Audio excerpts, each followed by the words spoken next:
Welcome back to my channel. आज अपन बात करेंगे कि ऐसे कौन से इन्वेस्टमेंट्स आप कर सकते हैं जिससे एटलीस्ट आपको इन्फ्लेशन से ज़्यादा रिटर्न मिलेगा एंड आप इन्फ्लेशन को आराम से बीट कर सकते हैं, जिससे आपका पैसा ऑफ कोर्स बर्न नहीं होगा इन्फ्लेशन से। अगर अपन ऐसे इन्वेस्टमेंट में करते हैं जिसमें अपन इन्फ्लेशन से कम रिटर्न मिलता है तो इनडायरेक्टली अपन अपने पैसे को बर्न कर रहे हैं।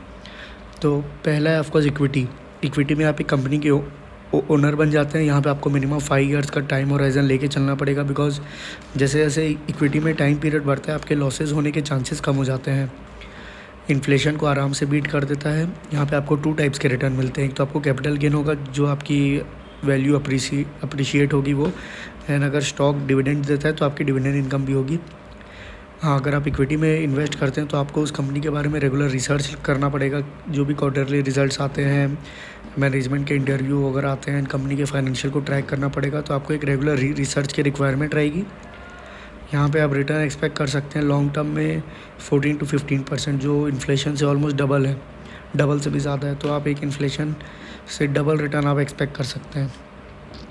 फिर आता है म्यूचुअल फंड्स क्या है? ये एक पूल ऑफ रिसोर्सेज है, जहाँ पे जो म्यूचुअल फंड हाउस रहता है वो काफ़ी लोगों से पैसा इकट्ठा करता है एंड फिर उसे सामने इक्विटी में इन्वेस्ट करता है, डेट में इन्वेस्ट करता है।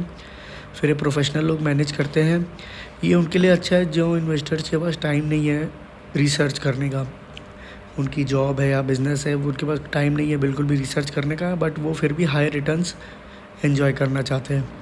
वैसे इन्वेस्टर्स के लिए SIP systematic investment plan best option रहता है।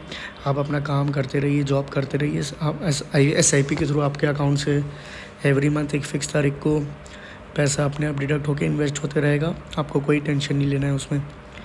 ये डिफरेंट टाइप्स के होते हैं, इंडेक्स, हाइब्रिड, डेट, ELSS, अलग अलग कैटेगरी। ऑलरेडी मैंने इनके बारे में बात की हुई है। आप डिस्क्रिप्शन में लिंक है वीडियो की, आप चेकआउट कर सकते हैं। यहाँ पे मिनिमम इन्वेस्टमेंट 100 रुपीज़ 500 रुपीज़ से चालू होता है। तो अगर आप स्कूल में है और आपको इन्वेस्टमेंट चालू करना है तो ये आपके लिए एक अच्छा ऑप्शन हो जाता है, जहाँ पे आपको एक डाइवर्सिफिकेशन बेनिफिट भी मिल जाता है। यहाँ पे आप 12 से 15% रिटर्न आराम से एक्सपेक्ट कर सकते हैं लॉन्ग टर्म में। फिर आता है गोल्ड लॉन्ग टर्म में काफ़ी अच्छा इन्वेस्टमेंट माना गया है। इसे अपन जनरली हेज के लिए यूज़ करते हैं इन्फ्लेशन के, बिकॉज ये ऑलमोस्ट सिमिलर रिटर्न ही देता है। जितना इन्फ्लेशन रहता है उतना रिटर्न तो आप एक्सपेक्ट कर सकते हैं। यहाँ पे एक बैलेंस पोर्टफोलियो खड़ा करने के लिए काफ़ी अच्छा इन्वेस्टमेंट हो जाता है। आजकल आपको फिजिकल गोल्ड बाय करने की ज़रूरत नहीं है, आप गोल्ड ETF में इन्वेस्ट कर सकते हैं। आपको सेम अप्रिसिएशन मिलेगा, बल्कि आपको मेकिंग चार्ज वगैरह भी देने की ज़रूरत नहीं है। यहाँ पे रिटर्न जो नॉर्मल इन्फ्लेशन चल रहा है 6 से 7% का, वो आप एक्सपेक्ट कर सकते हैं। फिर आता है बॉन्ड। ये एक डेट सिक्योरिटी है, जिसे भी पैसा चाहिए वो बॉन्ड्स इशू करता है एंड रिटर्न में उसे पैसा मिलता है। ये एक फ़िक्स अमाउंट ऑफ टाइम के लिए रहता है, फॉर एग्जांपल 4 साल 5 साल। यहाँ पे आपको रेगुलर इनकम मिलती रहती है in the form of interest.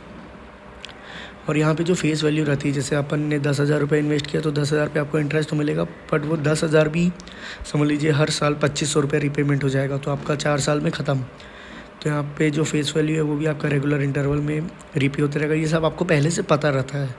तो जब भी आप बॉन्ड में इन्वेस्ट करें ये सब चीज़ देख लीजिए कि उसका रिटर्न में देने का क्या पीरियड है, कब का फेस वैल्यू रिपेमेंट होगा। यहाँ पे आप 8 से 10% का आराम से रिटर्न एक्सपेक्ट कर सकते हैं। तो आई होप आपको ये वीडियो से कुछ सीखने मिला हो। प्लीज़ लाइक करिए, शेयर करिए, चैनल को सब्सक्राइब करिए और भी वीडियोस चेकआउट करिए। मैं शॉर्ट वीडियोस अपलोड करता हूँ, हर ऑल्टरनेट डेज़ वीडियो अपलोड करता हूँ, तो प्लीज़ टच में रहिए। Thank you everyone.